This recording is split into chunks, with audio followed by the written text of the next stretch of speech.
अस्सलाम वालेकुम जी, आप देख रहे हैं साकिब खान ऑफिशियल। तो आज हम लोगों को एक बहुत बड़ी खबर देने जा रहे हैं। वो ये है कि चीफ जस्टिस पाकिस्तान उमर अता बंदयाल साहब ने जाते जाते जो गेम ही पलट दी है सारी उन्होंने, वो ये है कि उन्होंने पीपल्स पार्टी को तो तबाह कर दिया है। जो कि जब पीडीएम बनी थी तो उस वक्त कहा जा रहा कि जरदारी साहब जो हैं वो नून लीग को तबाह करने पे लगे हुए हैं, नून लीग को ख़त्म करने पे लगे हुए हैं। जरदारी साहब शहबाज शरीफ साहब को वज़ीर आज़म उन्होंने इसीलिए बनवाया था कि वो नून लीग के पीछे पड़े हुए थे, नून लीग का वोट बैंक ख़राब करने के चक्कर में। जो हुआ भी है, महंगाई उन्होंने की है, उनका वोट बैंक ज़ाहिर बात है ख़राब हुआ है। महंगाई उनसे कंट्रोल नहीं हुई, उन्होंने भी सीट के मज़े लिए हैं। जब सीट से उतरे तो वो भी लंदन रवाना हो गए, पता नहीं वापस आते हैं या नहीं आते। तो चीफ जस्टिस ने पीपल्स पार्टी को तो तबाह कर दिया ये फैसला सुना, क्योंकि उनके ऊपर भी बहुत सारे उनके बहुत बड़े बड़े लोग हैं जो नैब के अंदर जिनके केस चल रहे थे और उन्होंने अपने केस माफ़ करवा लिए थे, जैसे कि नून लीग वालों ने माफ़ करवाए थे और भी बहुत सारी पार्टियों ने अपने केस माफ़ करवाए थे। ठीक है जी। अब ये खबर अंदर की एक और भी आ रही है कि जो जरदारी साहब हैं उनके ऊपर जितने केस चल रहे हैं वो किसी भी वक्त उनको गिरफ़्तार कर लिया जाएगा। आने वाले चंद दिनों के अंदर जरदारी साहब जो हैं पीपल्स पार्टी के, उनको किसी भी वक्त गिरफ़्तार कर लिया जाएगा। एक बात तो ये है। दूसरी बात यह है कि अब पीछे शहबाज शरीफ साहब जो 16 महीने वज़ीर आज़म रहे हैं और मज़े लिए हैं, बाद में लंदन की तरफ रवाना हो गए हैं। शहबाज शरीफ साहब और उनका बेटा हमजा शहबाज, दोनों बाप बेटे के ऊपर उनके ऊपर भी बहुत सारे केस हैं नैब के अंदर चल रहे थे, जो उन्होंने भी अपने केस ख़त्म करवाए थे।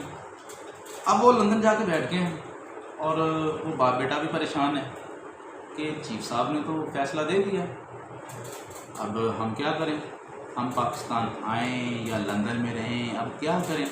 अब वो भी अपने रास्ते के चक्कर में पड़े हुए हैं, किसी तरह किसी ना किसी से कोई कॉम्प्रोमाइज़ हो, किसी जगह से उनको कोई इशारा आ जाए कि भाई आप आ जाओ पाकिस्तान, आपको हम गिरफ़्तार नहीं करेंगे, जो केस हैं वो हम ख़त्म करेंगे किसी न किसी तरीके।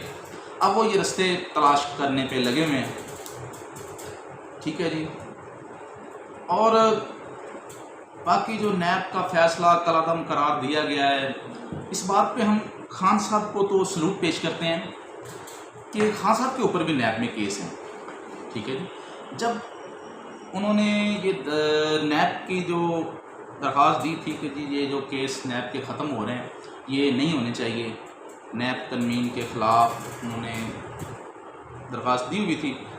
जो अभी फ़ैसला आया है उस वक्त कुछ और वक्त था, उस वक्त खान साहब के ऊपर केस नहीं था। अब खान साहब के ऊपर भी नैब ने केस एक बनाया हुआ है अल कादर ट्रस्ट का। ठीक है जी। जिसके अंदर बड़े लोग पकड़े जाएंगे आने वाले वक्तों में। खान साहब तो फ़िलहाल खुद अंदर हैं, देखें वो क्या होता है आगे जाके, बाहर आते हैं नहीं आते, उनका क्या असर होता है। अगर तो इलेक्शन से पहले बाहर आ जाते हैं तो फिर तो खान साहब जाहिर बात है, अगर फिर इलेक्शन करवा दिए जाएँ इस वक्त जो हालात चल रहे हैं, तो इस मुल्क के वज़ीर आज़म जो हैं वो दोबारा खान साहब फिर बन सकते हैं, तो फिर इलेक्शन अभी करवा दिए जाएँ। जो खान साहब के भी पॉपुलर है, उसकी इनकी हाइप जो बनी हुई है, उसके लिहाज से अगर देखा जाए तो खान साहब जो हैं अभी भी वज़ीर आज़म दोबारा बन सकते हैं, ये कुछ नहीं कहा जा सकता। अगर उनको खेल के इलेक्शन में खेलने दिया जाए, तो खुलकर उनको खेलने दिया जाए ना इलेक्शन के लिए, तो खान साहब 100% वज़ीर आज़म बन सकते हैं। लेकिन अब उनके ऊपर भी अल कादर ट्रस्ट का केस है, सैफर का केस है और बहुत सारे केस उनके ऊपर भी डाले हुए हैं, जैसे आज तक इस मुल्क में होता रहा है। जिसको बदनाम करना होता था उसके ऊपर केस बना दो, इसको अंदर डालो, इसको बाहर डालो, इसको लंदन भेज दो, इसको वहाँ भेज दो, यहाँ भेज दो, बस जी। तो इस लिहाज से जी अब खान साहब के ऊपर भी चल रहा है जी अल कादर ट्रस्ट का केस बना हुआ है, उसका आगाज़ भी हो चुका हुआ है। तो इस वजह से चेयरमैन पीटीआई जो हैं वो भी परेशान है कि अब ये ना हो कि मुझे अल कादर में ही अंदर रखा जाए। ठीक है जी। अब दूसरी बात ये है, खान साहब इस वजह से परेशान हैं, उनके जो मेन बंदे हैं पार्टी के वो भी सारे अंदर ही हैं। ठीक है जी। अब परवेज़ इलाही साहब जो हैं 12वीं दफ़ा उनको भी गिरफ़्तार कर लिया गया। वो तो समझ लेना, उनको तो अब कुछ समझा ही नहीं जा रहा, पता नहीं क्या मसला चल रहा है उनके साथ। अदालत इधर से उनको बाहर लेके आती है, इधर से उनको पकड़ के फिर अंदर ले जाते हैं। वो परवेज इलाही का तो मजाक बना हुआ है, वो बाहर निकालते हैं, वो अंदर ले जाते हैं। अब जो ये फैसला दिया है अदालत ने नैब वाला, इसके अंदर तो अब नहीं लगता कि परवेज इलाही साहब भी बाहर आएंगे, क्योंकि उन्होंने जो नया केस उनके ऊपर डाला हुआ है परवेज इलाही साहब के ऊपर के जो उन्होंने अब एंटी करप्शन वालों ने की जानिब से बयान जारी कर दिया गया है कि इन्होंने मास्टर प्लान में रद्दोबदल करके अपनी ज़मीन लाहौर में शामिल करने की कोशिश की थी। तो ये देखें, एक ये भी बात चल रही है। अब मियाँ साहब ने वापस आना है, उधर से ये फैसला भी आ गया। अब मियाँ नवाज शरीफ साहब जो हैं वो लंदन बैठे हुए हैं। अब वो भी सोच रहे हैं मैं पाकिस्तान आऊँ या ना आऊँ, लेकिन जो फैसला आया है देखा जाए तो नहीं भी आ सकते। लेकिन इस वक्त जो हालात नून लीग ने पैदा किए हुए हैं, जो हाइप बनाई हुई है मियाँ साहब की कि जी मियाँ साहब आ रहे हैं, जी मियाँ साहब आ रहे हैं, जी 21 अक्टूबर को मियाँ साहब लाहौर एयरपोर्ट पे आएंगे, हमने 2 लाख 4 लाख बंदा लेके जाना है, जी मियाँ साहब का एक बहुत बड़ा इस्तकबाल करना है। लगता तो नहीं है जी उनका इस्तकबाल इतना बड़ा होगा कि जो इन्होंने 16 महीनों में किया हुआ है, तो इससे तो कुछ नहीं लग रहा कि ये इस्तकबाल किस तरह का होगा। या खुद ही मियाँ साहब एयरपोर्ट पे उतरेंगे और अकेले ही गाड़ी में बैठेंगे और अपने जाती उम्रा चले जाएंगे, या उनके साथ कोई पार्टी के चंद लोग होंगे। फ़िलहाल कोई ऐसे हालात जो हैं वो नज़र नहीं आ रहे कि मियाँ साहब का इस्तकबाल कितना बड़ा होगा, क्या होगा, ये कुछ नहीं कहा जा सकता। फ़िलहाल तो बस मियाँ साहब लगता है कि आने के मूड में भी नहीं है, फिर उनका मूड बदल रहा है कि मैं कहीं जाऊं और मुझे पकड़ के ये फिर ना अंदर डाल दें, मेरा फिर अंदर ही इलेक्शन हो जाए, पता चले शहबाज शरीफ साहब फिर वज़ीर-ए-आज़म बन के बैठ गए और मियाँ साहब अंदर बैठ गए जाके। ठीक है जी, अब कुछ फाइनल नहीं हो पा रहा क्योंकि शहबाज शरीफ साहब भी लंदन में बैठे हुए जाके, वो भी पाकिस्तान की तरफ नहीं आ रहे। अगर तो शहबाज शरीफ साहब पाकिस्तान आ जाते हैं तो समझ लें मियाँ साहब भी आहिस्ता आहिस्ता पाकिस्तान पहुंच जाएंगे। 21 अक्टूबर को पहुंचें या 21 दिसंबर को पहुंचें या 21 जनवरी को पहुंचें या 21 फरवरी को पहुंचें, वो भी फिर आ जाएंगे। क्योंकि अभी जो हालात चीफ जस्टिस साहब बना के चले गए हैं तो लगता नहीं है कि मियाँ साहब आप आएंगे। हाँ जी, तो ये सारी बातें हैं जी आज की जो हमने आपको बताई हैं। मियाँ साहब का जो नारा था वोट को इज़्ज़त दो, अब वो नारा तो उनका जो नारा वोट को इज़्ज़त दो से तो वो भाग गए हुए, अब तो वो नाम नहीं लेते कि वोट को इज़्ज़त दो। अब ये कौन सा नया नारा लेके आएंगे जी?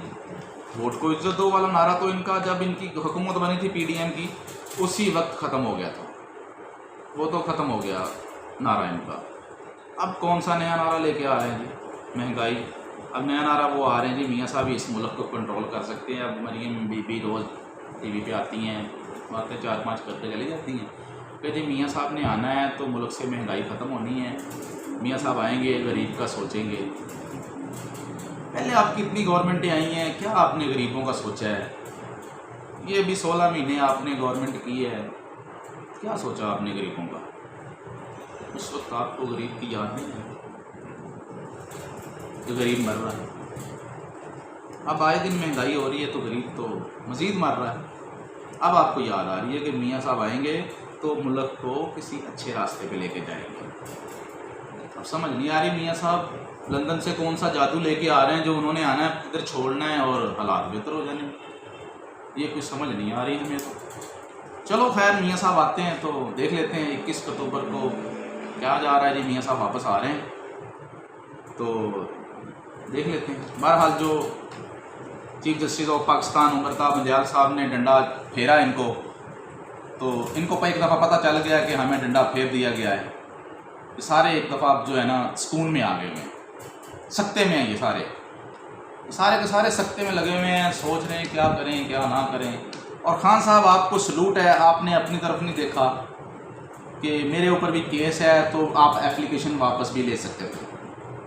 खान साहब अपनी दरख्वास्त वापस ले सकते थे कि जो तरमीम इन्होंने चेंज की हुई है वो रहने दें, लेकिन खान साहब ने वो वापस नहीं ली।